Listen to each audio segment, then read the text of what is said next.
Muy buenos días, estimados suscriptores del canal Católicos para Siempre oficial.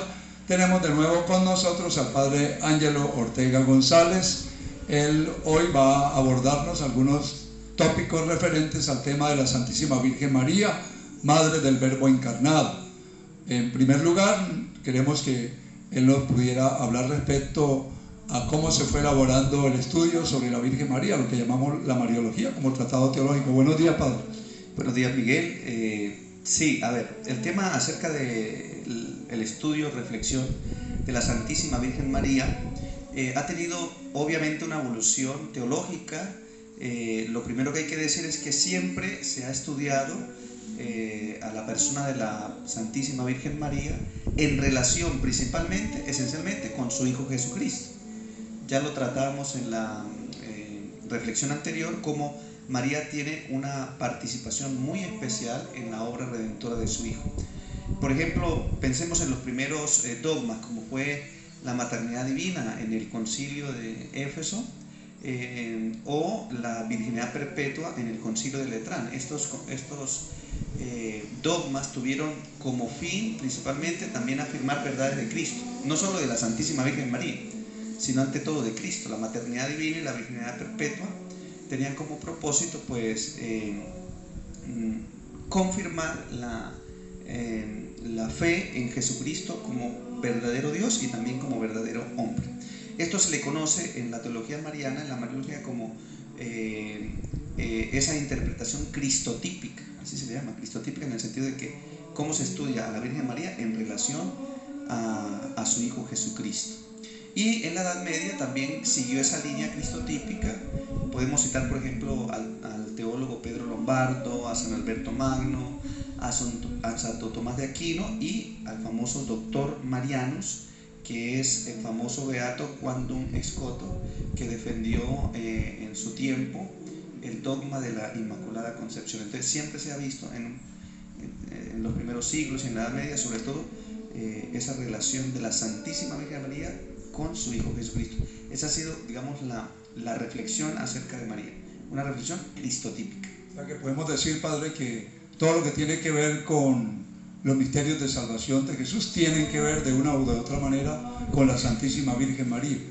Evidentemente, o sea, María juega un papel fundamental en la historia de salvación y en relación con su Hijo Jesucristo. Están íntimamente unidos. Qué bueno precisar eso, sí, Padre. Lo otro, Padre, es cómo se fue elaborando la teología, cómo se fueron dando los pasos para ya hoy día poder hablar de algo que es la Mariología, ¿cierto? Como el estudio de la Santísima Virgen María. ¿Qué tiene que decirnos al respecto?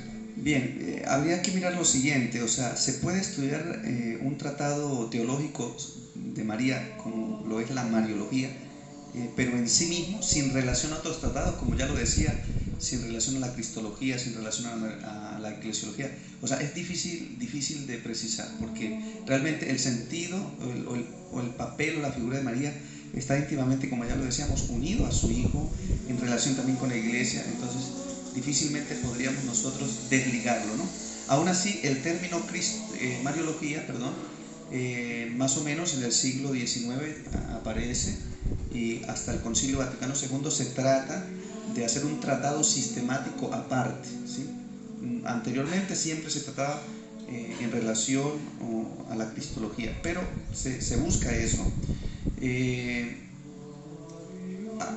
Nace lo que se conoce como el principio mariológico. ¿Cuál es ese principio? Pues, ¿cuál es la verdad fundamental sobre la Santísima Virgen María? Es lo que se preguntan muchos autores y tratan de hacer un tratado propio en sí mismo de la Santísima Virgen María. Aparece, por ejemplo, o partiendo de la pregunta de, por ejemplo, la maternidad divina, cuál es el papel de María como la nueva Eva, o también la maternidad universal. Estos fueron como los principios fundamentales en los cuales, o por los cuales se empezó a fundamentar y a hacer todo un tratado mariológico, y obviamente también en esa relación de la Santísima Virgen María con las tres divinas personas. Qué bien, Padre. Sería como un eje transversal la Santísima Virgen María, que abarca diferentes temas, ¿cierto? Hablar de iglesia tiene que ver con la Santísima Virgen María, hablar del Espíritu Santo, inclusive de la neumatología, tiene que ver con la Santísima Virgen María, ¿cierto? Exacto. Padre, hay un tema especial de la Constitución Dogmática Lumen Gentium en el Concilio Vaticano II que toca fuertemente a la Santísima Virgen María. ¿Hay algo que usted pueda precisarnos a ese respecto o quiere redondearnos el tema para avanzar un poquito en ello? Bien, sí. Bueno, el Concilio Vaticano II fue fundamental porque hay algo histórico que se debe saber, y es que habían dos tendencias conocidas como la maximalista y minimalista, ¿no? Entonces, los maximalistas pues querían aprovechar el concilio para definir un quinto dogma, y era el dogma de María, mediadora de todas las gracias, o como se ha conocido también como la corredención.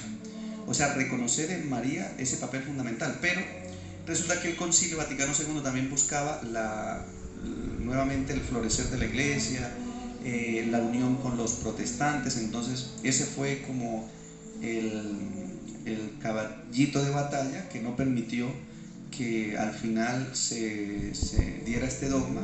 Habían muchos obispos que apoyaban esta tendencia que se le conoce como maximalista, pero el problema era con el tema de los protestantes, el ecumenismo. Entonces al final se decide que no se haga un tratado o un esquema aparte de la Virgen, sino que se incluya dentro del esquema de la Lumen Gentium, que es la Iglesia, ¿no? Que es el capítulo 8. Aquí vamos a ver entonces la otra tendencia. Decíamos primero la cristotípica, es decir, en relación a su Hijo.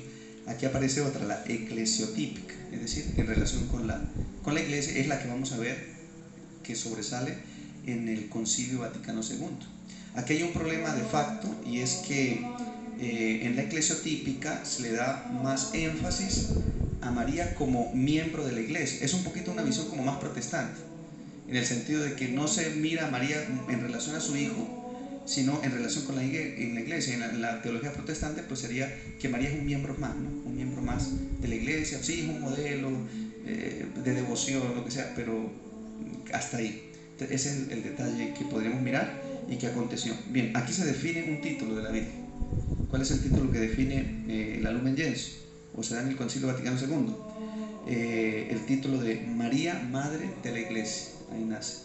Y como muy sombríamente, porque los conservadores, que eran los maximalistas, pues aparecen otros títulos muy someramente, que es María,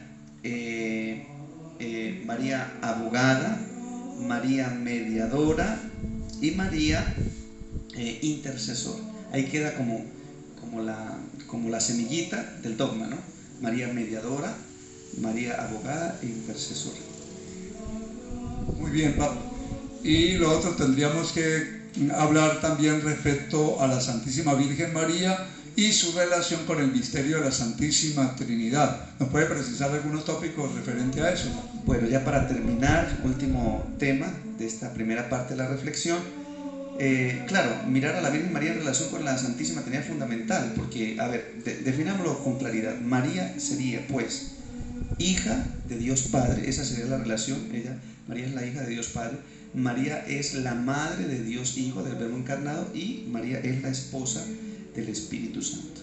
¿Qué podemos decir en relación con el Padre? María en relación con el Padre de Dios. Pues ella es la hija predilecta de Dios Padre, es la elegida, es la predestinada. Y también por generación comparten la filiación de su Hijo Jesucristo. Miren lo que decía San Anselmo bellamente: el Padre y la Virgen tuvieron naturalmente un mismo Hijo en común. Obviamente que esto está contrario a lo que decía Nestorio, la herejía de que María es solamente madre de la naturaleza humana. Entonces se le conoce como Cristótocos, era lo que decía Nestorio. Y dice, no, María es la Teotocos, de Dios Hijo, Verbo encarnado, Dios y hombre verdadero. Bueno, eso sería una primera parte. En relación con su Hijo Jesucristo, obviamente, como ya lo decimos, María es la madre de Dios. María es la madre del Verbo que se encarna. María es madre de Jesucristo, Dios y hombre verdadero. La Teotocos, como lo define el Concilio de Éfeso.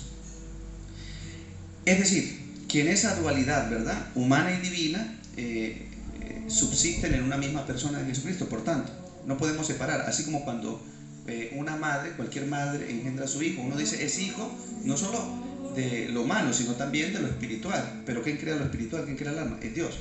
Pero aún así uno dice es madre de todo el hijo. Entonces, así mismo, por relación, por analogía, decimos también lo mismo de la Santísima Virgen María. No es madre solo del humano, sino que también de lo divino, aun cuando ella no haya generado la divinidad de Jesús. María aporta obviamente la humanidad, pero al Dios verdadero, al Hijo encarnado, al encarnarse en el seno de la Santísima Virgen María, pues es madre de toda esa persona de Jesús, Dios siempre verdad. Sí, nos queda claro, Padre, es como la persona eterna del Verbo encarnada en esa realidad llamada Jesús de Nazaret, y por lo tanto en Jesús se dan las dos naturalezas, humana y divina, y por tanto María es madre de Dios en ese sentido. Claro que sí, muy bien. Y finalmente, en relación con el Espíritu Santo, recordemos estos dos textos. Lucas 1:35, el Espíritu Santo vendrá sobre ti y el poder del Altísimo te cubrirá con su sombra. Y la de Mateo 1:20, cuando San José está soñando y el ángel le dice en sueños que no temas tomar a María por tu esposa. ¿Por qué? Porque lo que se ha engendrado en ella es obra del Espíritu Santo. O sea, la concepción virginal de la Santísima Virgen María es por acción, por obra, por fruto del Espíritu Santo. Por tanto, última relación de María con la Santísima Trinidad: María es la esposa del Espíritu Santo. Listo, Padre, muchísimas gracias. Si tiene algo más que decir o agregar para precisar dentro de toda esta temática que nos está tratando, muy interesante, bien pueda, Padre, le escuchamos. No, simplemente agradecer y invitarlos para el próximo vídeo que pronto también estará ahí en el canal. Bueno, muchísimas gracias.